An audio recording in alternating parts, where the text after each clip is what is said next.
For 15 years, Boone Carter had trusted only three things in this world: his horse, his rifle, and his dog. The dog's name was Red, a long-legged, dust-colored hound with one torn ear and eyes smarter than most men Boone had met. Red had followed him since the cattle drive of '86, stayed with him through drought, storms, and gunfire. He never wandered far, until the night he didn't come back. Boone noticed it just after sunset. Red was usually circling the camp by then, nose to the wind, waiting for scraps and the fire to settle. Boone whistled once, then twice. Nothing. He frowned, scanning the darkening plains. Coyotes howled in the distance. Red never chased them. He was too old for foolishness. Red. Boone called again, louder. The plains answered with silence. Boone didn't sleep much that night. The second night was worse. By then, Boone was sure something was wrong. Red had survived rattlesnakes, wolves, and men far more dangerous. Boone saddled his horse at first light and rode the perimeter, calling the dog's name until his throat ached. No tracks. No blood. Nothing. On the evening of the second night, Boone sat by the dying fire, staring into the dark with a heaviness he hadn't felt since the war. He muttered to himself, "Damn fool dog, you better not be dead." That was when he heard footsteps. Boone's hand went to his rifle. Out of the tall grass stepped Red, thin, mud-caked, exhausted. Boone let out a breath he didn't realize he'd been holding. "You miserable." Then he saw she wasn't alone. Behind the dog stood a woman, Apache. Her clothes were torn, stained with blood and dust. Her dark hair hung loose around her shoulders, and her face was drawn tight with pain and exhaustion. One arm was pressed against her side. Her eyes, dark, sharp, and hollow with grief, never left Boone's. Red stopped at Boone's feet and sat, as if to say, "This is why I was gone." Boone stared, frozen. The woman spoke first, her English rough but clear enough.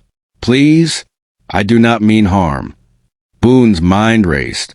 An Apache woman alone was a dangerous thing to be seen sheltering. Dangerous for both of them. Soldiers patrolled the area weekly. Ranchers were quicker to shoot than ask questions. "How did you find my camp?" Boone asked cautiously. She gestured weakly to the dog. "He found me." Boone looked down at Red, who wagged his tail once, slow and tired. The woman swayed slightly.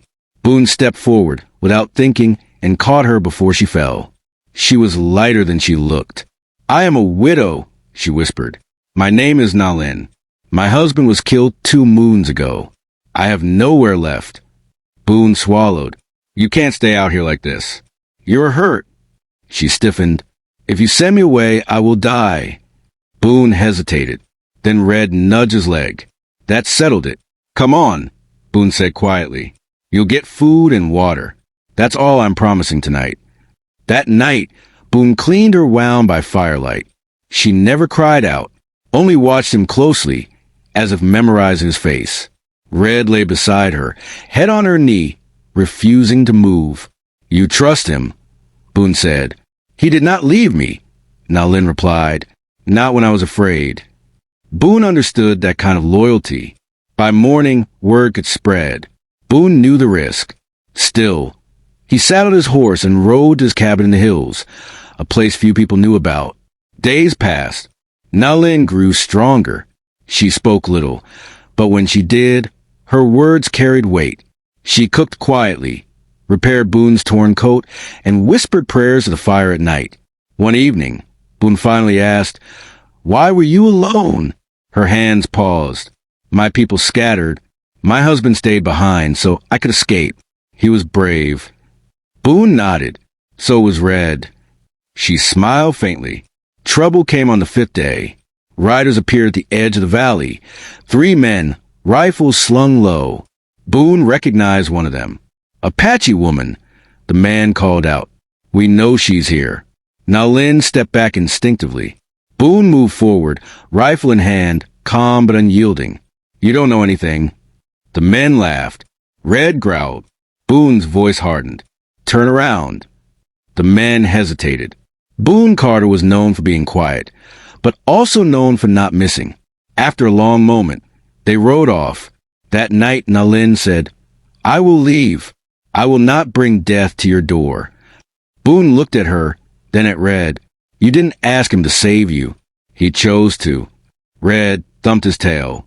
You can stay, Boone said, as long as you need. Years later, travelers would speak of a cowboy whose dog disappeared once, and returned having changed two lives forever. They said the dog never wandered again, because he had finally brought home what both of them needed: